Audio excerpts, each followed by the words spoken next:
Bismillahirrahmanirrahim. Assalamualaikum warahmatullahi wabarakatuh. Niki speaker atas. Alhamdulillah. Tsumma salatu wassalamu ala Rasulillah wa ala alihi wa sahbihi wa mawalah. Wala haula wala quwwata illa billah. Rabbi shrah li sadri wa yassir li amri wahlul 'uqdatam min lisani yafqahu qawli. Subhanaka la ilma lana illa ma 'allamtana innaka antal alimul hakim. Fa'allimna ma yanfa'una wanfa'na bima 'allamtana wa zidna ilman nafi'a. Walhamdulillahi ala kulli hal. Ma'asyiral muslimin, Bapak Ibu, jamaah majelis kajian hadis arba'in Masjid Jami Al-Huda Kampung Bebean yang semuanya sangat kami hormati dan insyaallah senantiasa dirahmati oleh Allah Subhanahu wa taala. Alhamdulillah, malam hari ini kita kembali bermujalasah, bermajelis di masjid yang kita cintai ini dalam rangka thalabul ilmi, melanjutkan pembahasan hadis arba'in yang alhamdulillah kita bahas secara rutin sepekan sekali setiap Rabu malam Kamis ba'da maghrib. Kita bersyukur kepada Allah, ya, diringankan hati, diringankan langkah untuk terus thalabul ilmi. Rasulullah sallallahu alaihi wasallam bersabda, "May yuridillahu bihi khairan yufaqihu fiddin." Barang siapa yang Allah menghendaki kebaikan baginya, maka Allah akan jadikan orang tersebut faqih. Ini Mas faqih. Faqih ini artinya faham. Faham secara mendalam. Jadi bedanya fahima yafhamu dengan faqiha yafqahu. Kalau fahima niku sekedar faham. Tapi kalau faqiha, ya, itu memiliki pemahaman yang mendalam dan mendetail. Dulu Rasulullah mendoakan sahabat Ibnu Abbas ketika masih kecil, doa beliau apa? Allahumma faqihhu fiddin. Ya Allah, jadikanlah ia, yakni Ibnu Abbas saat itu yang dimaksud, orang yang faqih dalam urusan agama. Bapak Ibu jamaah yang dirahmati oleh Allah Subhanahu wa taala, kita melanjutkan pembahasan masih di hadis yang ke-14, pembahasan tentang haramnya darah seorang muslim, ya, tentang haramnya nyawa seorang muslim, dan itu dijamin di dalam perlindungan Islam, ya, kecuali nanti kalau ada satu di antara tiga sebab, empat, ya, satu di antara empat sebab. Apa saja kemarin? Zina muhson, membunuh. Oh iya, benar, tiga berarti, ya. Ada tiga sebab yang kemudian menjadi ketentuan dalam Islam. Kalau sebab itu terjadi, maka seseorang, ya, konsekuensinya atau pidananya itu adalah dibunuh. Bagi yang melakukan zina muhson, kemarin sudah kita jelaskan, zina muhson adalah zina yang dilakukan oleh seseorang yang sudah menikah. Itu nanti dirajam. Kemudian orang yang melakukan pembunuhan secara sengaja, pembunuhan secara sengaja memang memaksudkan membunuh dan menggunakan alat yang bisa mematikan, ya, itu pembunuhan secara sengaja. Dan kemudian wali daripada korban tidak memaafkan, maka hukumannya nanti diqisas, dibunuh juga. Yang ketiga adalah ar-riddah. Ar-riddah itu adalah al-murtad, keluar dari Islam. Bapak Ibu yang dirahmati oleh Allah Subhanahu wa taala, kita sepakat ya bahwa hidayah Islam itu adalah anugerah terbesar, kenikmatan paling utama yang diberikan oleh Allah kepada kita semua, kepada manusia. Iman dan Islam adalah dua nikmat yang paling utama, dua nikmat yang paling agung. Maka ketika seseorang kok meninggalkan keimanannya, berpaling dari keimanannya, maka ia telah melakukan juga kesalahan yang begitu besar. Dan tidak mungkin kemudian Allah memalingkan hati seseorang kecuali orang tersebut sudah saking parahnya. Maka kalau kemudian kita namanya juga manusia bukan malaikat, tentunya masih tergelincir melakukan khilaf, melakukan dosa, pintu taubat masih begitu terbuka lebar dan Allah Maha penerima taubat. Dan terus kita berdoa ya semoga hati kita tetap ditetapkan oleh Allah, diistiqomahkan di atas agamanya Allah Islam ini ya. Doa maksur, ya muqallibal qulub tsabbit qalbi ala dinik. Wahai zat yang membolak-balikkan hati, tetapkanlah hatiku ini di atas agamamu Islam ini.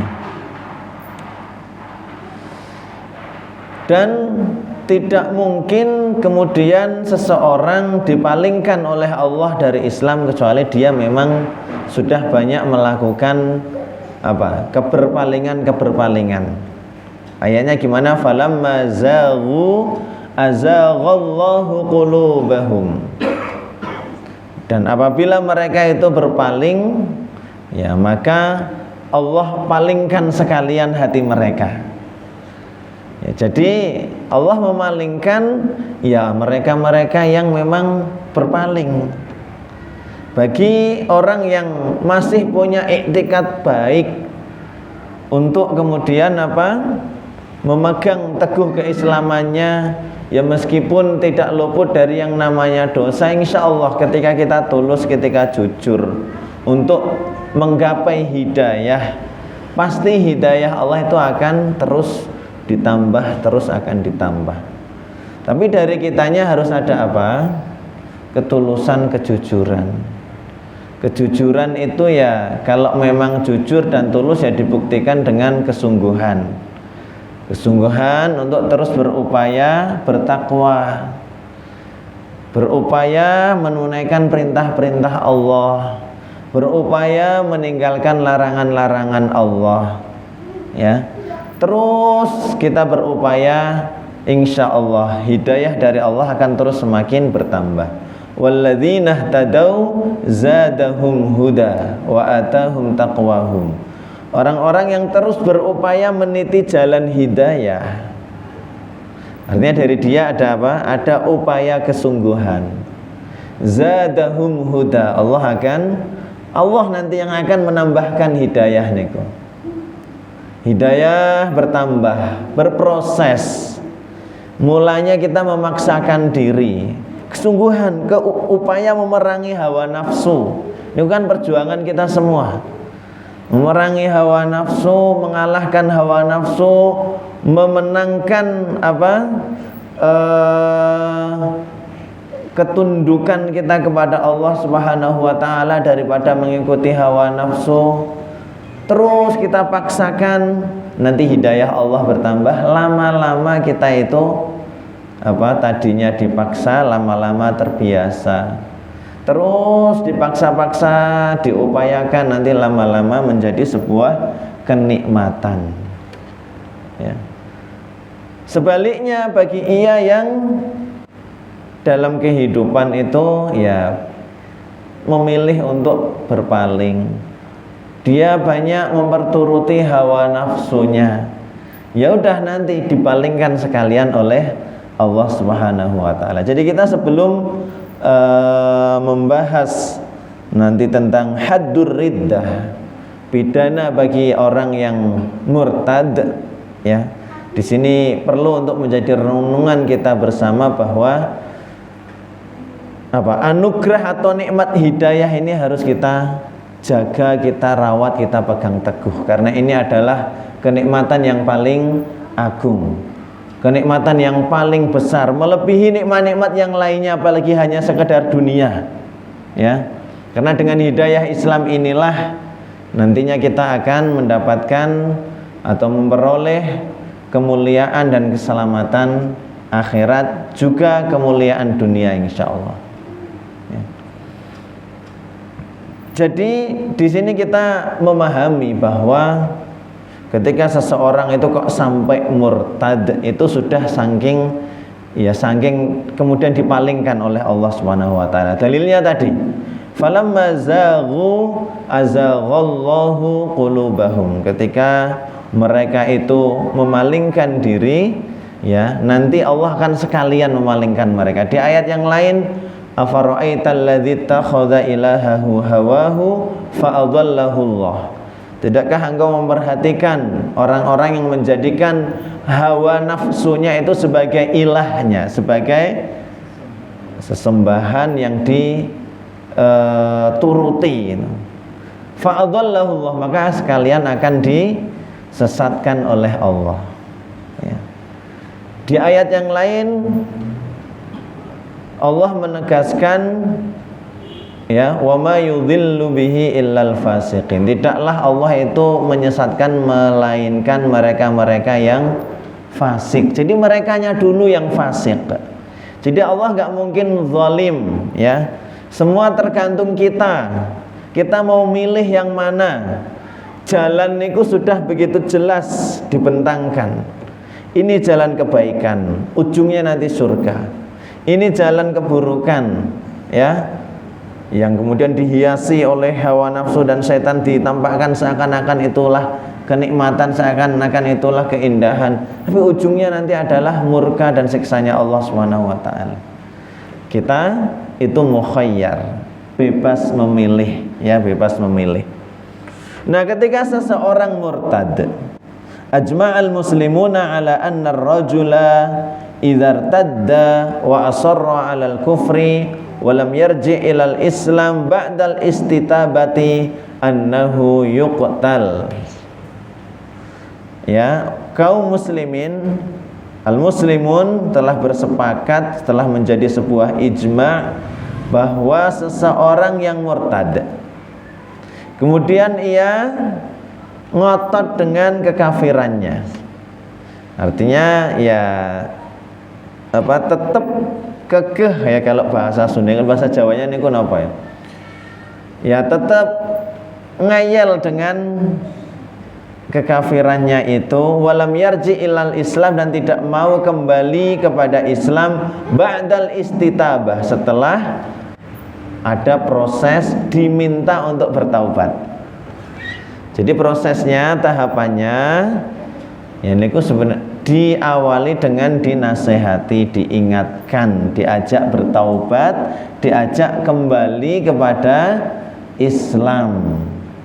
Kalau masih tetap nggak mau dan tetap kekeh dengan kekafirannya, annahu yuqtal, maka ia dibunuh. Lima ja'a fil hadis, ya, ini ketetapan hadis, ketetapan Rasulullah SAW. Tapi ya itu memang oleh pemerintahan Islam, ya. Lima ja'a fil hadis wal mufariqu lidinihi. Tadi hadisnya wal mufariqu lidinihi, dan orang yang mufaraqah dari agama, memisahkan diri dari agama Islam ini. Walima rawahul Bukhari wa ashabus sunan, dan disandarkan pada apa yang diriwayatkan Imam Bukhari dan ashabus sunan, yakni para pemilik kitab sunan, imam-imam yang memiliki kitab sunan, Sunan Tirmidzi, Sunan Ibnu Majah dan lain sebagainya, Sunan An-Nasa'i. Ani Ibnu Abbas radhiyallahu anhuma, dari Ibnu Abbas radhiyallahu anhuma, anna Rasulullah sallallahu alaihi wasallam qala, bahwasanya Rasulullah sallallahu alaihi wasallam beliau bersabda, man baddala dinahu faqtuluh, barang siapa yang mengganti agamanya faqtuluh, maka bunuhlah ia. Murtad niku berarti sudah sebelumnya itu Islam, ya, sebelumnya Islam, maka ya sebelumnya Islam kemudian berpaling dari keislaman, maka ia dibunuh. Ya, di sini ngapunten yang merupakan ijma. Ijma itu sebuah kesepakatan, nggak ada khilaf, nggak ada beda pendapat. Itu ketika ar-rajul, ketika laki-laki. Wakhtalafu fi qatlil mar'ah idza irtaddat.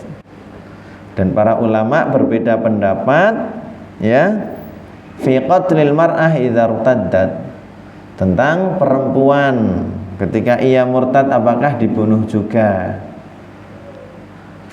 Fadhahaba jumhurul ulama ila annaha tuqtalu karrajuli. Jumhur ulama itu berpendapat bahwa perempuan pun ya sama dibunuh sebagaimana laki-laki kalau ia murtad, li'umumil adillah, karena disandarkan pada umumnya dalil. Tadi dalilnya apa? Man baddala dinahu faqtuluh, barang siapa yang mengganti agamanya maka bunuhlah. Ini umum. Ya, jumhur ulama memandang ini umum, ya berarti berlaku untuk laki-laki dan perempuan. Wa qala al-Hanafiyah, adapun ulama Hanafiyah itu berpandangan la tuqtal, enggak dibunuh kalau perempuan. Wa innama tuhbasu, akan tetapi dipenjara hatta taslam, hingga ia kembali masuk Islam, kembali kepada Islam, au tamutu fil habsi, atau mati di dalam penjara. Wahtajju lidzalika bima rawahul Bukhari wa Muslim wa ghairuhuma min nahyihi sallallahu alaihi wasallam an qatlin nisa'i fil harbi duna tafriqi bainal kafiratil asliyati wal murtaddah. Para ulama Hanafiyah berpendapat, berhujjah, berargumentasi, ya, mengatakan bahwa kalau perempuan itu enggak dibunuh tapi dipenjara, disandarkan pada riwayat Imam Bukhari dan Imam Muslim dan yang lainnya bahwasanya Rasulullah SAW itu melarang membunuh perempuan di dalam peperangan, ya, melawan orang-orang kafir. Dan Rasulullah ketika melarang kalau perempuan itu nggak boleh dibunuh, nggak membedakan entah perempuan itu kafir asli atau kafir murtad. Itu khilaf. Jadi tadi ya, kalau yang murtad itu laki-laki, ulama semuanya sepakat, ijma kaum muslimin, ya, dibunuh. Pidananya adalah di hukuman mati. Nah, ini pembahasan berikutnya, tarikus sholah, orang yang meninggalkan sholat. Jadi sholat niku Islam memposisikan sebagai satu ibadah yang menjadi tolak ukur bagi ibadah-ibadah yang lainnya. Memiliki kedudukan yang begitu tinggi di dalam Islam ini. Ya, kita prihatin dan ini menjadi kesedihan, keprihatinan kita bersama. Ya, kondisi umat saat ini KTP-nya Islam tapi mboten sholat, enten apa mboten? Kathah, dan kaya-kayane kok enteng ngaten lah. Mboten koper. Nek yang lainnya koper. Nongkrong ten berjam-jam koper, giliran napa enten panggilan sholat, azan berkumandang ngakune enggak kober niku sebenarnya urusan apa? Komitmen dalam hati. Tarikus sholat, orang meninggalkan sholat. Tadi setelah kita bahas tentang apa murtad, telah kafir gitu, apa korelasinya dengan pembahasan sholat? Wa ajma'al muslimuna ala anna man taraka sholata jahidan biha faqad kafara wa'tabara murtaddan. Kaum muslimin telah bersepakat bahwasanya orang yang meninggalkan sholat karena mengingkari, ya mengingkari, artinya secara i'tiqad dan secara keyakinan dia mengingkari kewajiban sholat, gak mau sholat. Faqad kafara, maka ia telah kafir. Wa'tabara murtadan, dan dianggap murtad. Ya, ini memang levelnya adalah ia yang gak mau sholat dan menganggap sholat itu gak wajib, mengingkari kewajiban sholat. Wa uqima alaihi haddur riddah, dan ditegakkan kepada orang yang seperti ini tadi pidana bagi orang murtad. Wa amma idza tarakaha kaslan, adapun orang yang meninggalkannya karena malas, ya malas, ngaku nggak kober tadi, kita ya husnudzon lah, mungkin saudara-saudara kita yang barangkali ya masih ada dia muslim tapi nggak sholat, dia masuk kategorinya yang ini, agak lebih ringan, ya. Kategorinya apa? Nggak sholat tapi karena malas. Tapi dia masih tetap apa? Ya'tarifu bi fardhiyatiha, masih mengakui akan fardunya sholat, masih mengakui akan wajibnya sholat. Faqad ikhtalafu fi dzalik, maka ulama berbeda pendapat tentang kasus yang seperti itu. Tapi nggih aslinya nggak mungkin seseorang akan malas. Ya kalau malas pun ya akan dipaksakan, ya. Ketika apa? Dia memang memposisikan sholat ini adalah perintah Allah, sesuatu yang wajib, sesuatu yang apa? Yang agung, bernilai besar.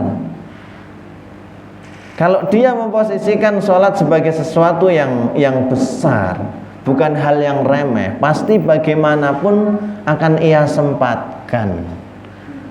Bagaimanapun ya pasti akan ia kerjakan. Wong dalam Islam niku bagaimanapun kondisi kita tetap wajib sholat. Nggak bisa berdiri ya sambil duduk, nggak bisa duduk nanti sambil tidur rebahan, nggak bisa lagi sambil tidur miring, dan terus sebagainya. Sampai bahkan mungkin bisanya dengan isyarat mata ya sholat dengan isyarat itu. Saking begitu apa? Begitu tingginya kedudukan sholat dalam Islam ini. Ketika kita ya komitmen Islamnya kuat, tulus, jujur, males-males ya kita paksakan, ya. Ya tadi nanti ada peran hidayah, iya, tapi hidayah niku memang harus kita rintis, kita jemput, ya harus kita paksakan, harus ada kesungguhan dulu dari kita. Ketika kita ada kesungguhan, nanti Allah akan nambah hidayah, akan menunjukkan jalan. Bagi orang yang apa level hidayahnya sudah semakin bertambah, justru dia akan apa gelisah ketika belum sholat. Jenengan kalau merasakan seperti itu, alhamdulillah, itu adalah keimanan. Belum sholat ya gundah, gelisah, durung tenang, ya. Nanti kalau sudah sholat ya alhamdulillah, oh berarti sudah ada kecintaan terhadap sholat, dan itu hidayah, dan itu keimanan. Karena Ya ada, dan bahkan mungkin banyak nggak sholat dan biasa-biasa saja, bahkan seakan-akan kok ya enteng men. Nah kita ya kalau ada yang seperti itu kita nasihati, kita ajak, nggih. Siapa tahu kita menjadi wasilah, menjadi perantara seseorang mendapatkan hidayah. Ya, kata Rasulullah, li'ayyahdiyallahu bika rajulan khairun laka min khumurin ni'am, atau kama qala. Ya, Allah memberikan hidayah kepada seseorang dengan wasilah engkau, wasilah dirimu, tersebab, nah kita menjadi sebab hidayah gitu ya, tersebab oleh dirimu, mungkin karena kita nasihati atau karena kita terinspirasi dari kita yang jadi dakwah niku tidak harus selalu ceramah, tidak harus selalu dengan kata-kata, dengan inspirasi kebaikan niku barangkali menjadi sebab seseorang tersentuh hidayah. Melihat kita atau melihat orang gitu kok rajin ke masjid, dia perhatikan, dia amati, lama-lama ngikut, aku tak melu lek ya, diajaklah aku, tersentuh hidayah karena wasilah apa? Wasilah diri kita.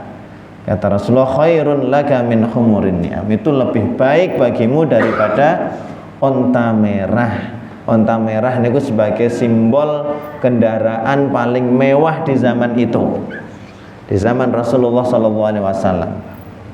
Nah kalau kita kontekskan zaman ini ya, kenapa kendaraan paling mewah?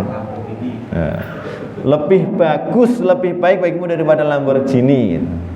Misal konteksnya zaman sekarang. Ya makanya ya kalau kita dapati ada di antara saudara kita ya masih belum sadar untuk sholat, ya kita ajak. Nggak berani ngajak ya udah berikan inspirasi kebaikan, kita doakan ya.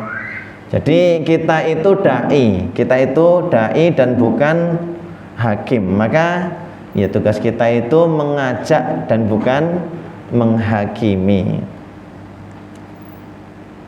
Tarikus shalah. Ya, tadi sampai pembahasan ini bahwa ketika seseorang meninggalkan sholat dan ia mengingkari kewajibannya, itu sudah sepakat sama ulama bahwa dia telah murtad.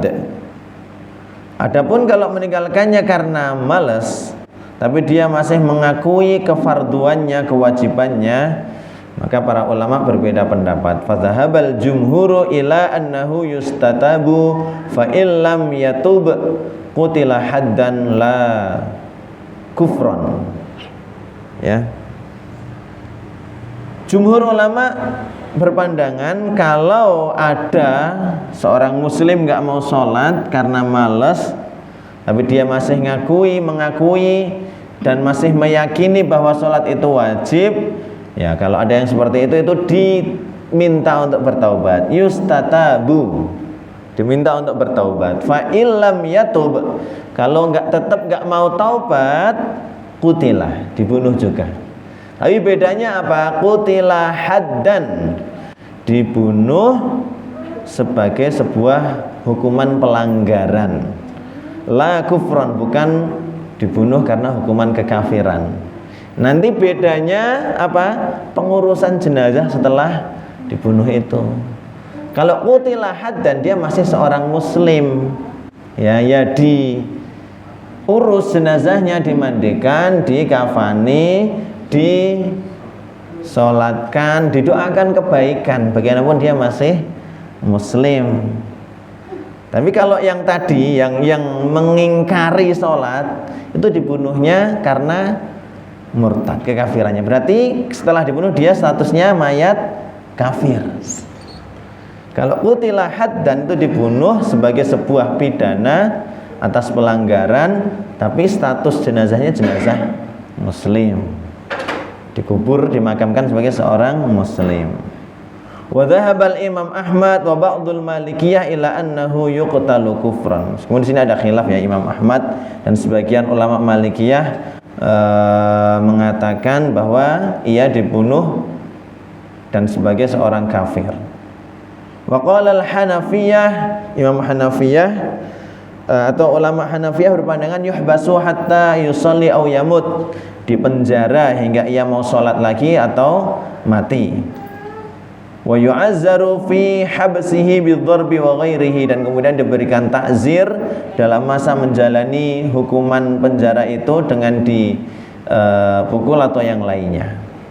Kesimpulannya, meskipun secara konsekuensi dan hukumannya ulama berbeda, tapi kesimpulannya apa? Para ulama menganggap bahwa meninggalkan sholat adalah sesuatu yang sangat fatal, sesuatu kesalahan yang sangat besar. Ya.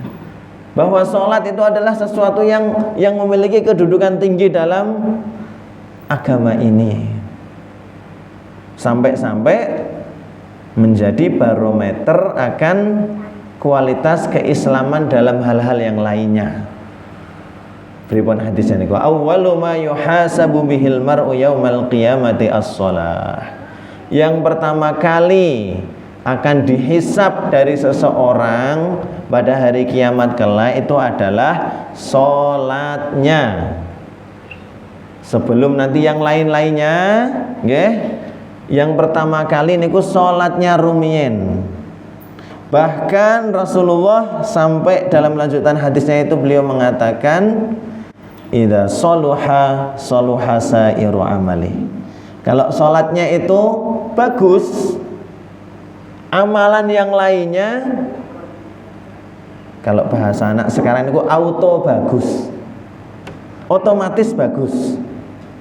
Wa idza fasada fasada sairu amali. Kalau sholatnya rusak, sholatnya itu buruk, yang lainnya buruk pula.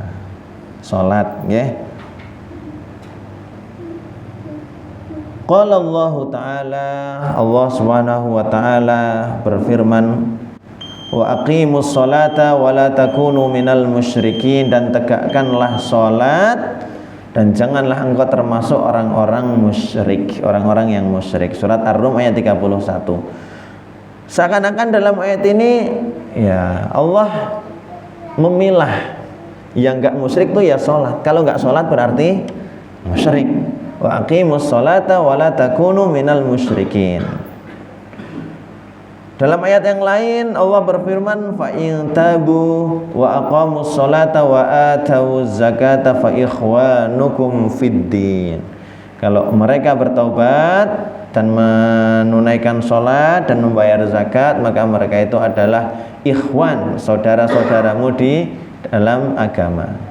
Waqala Rasulullah sallallahu alaihi wasallam, Rasulullah sallallahu alaihi wasallam bersabda, bainar rajuli wa bainal kufri tarkus shalah. Batas antara seseorang dengan kekafiran itu adalah salat. Niki Rasulullah ngendika ngoten niku Bapak Ibu. Artinya pembatasnya niku salat. Kalau sudah enggak salat ya sudah dia kafir. Rawahul Imam Ahmad wa Muslim. Wa qala sallallahu alaihi wasallam, dalam hadis lain Rasulullah bersabda, al-ahdul ladzi bainana wa bainahum as-shalah faman tarakaha faqad kafara. Ya, al-ahdu, janji pengikat antara kami dan mereka itu adalah as-shalat. Barang siapa yang meninggalkannya faqad kafara, maka ia telah kafir. Rawahul Imam Ahmad wa Abu Dawud wa Tirmidzi. Hadis ini diriwayatkan Imam Ahmad, Imam Abu Dawud dan Imam Tirmidzi. Alhamdulillah kita selesai dari pembahasan hadis ke-14 ini, ya. Tadi tentang apa? Hukuman murtad. Kemudian kaitannya pembahasan tentang salat, ya, salat.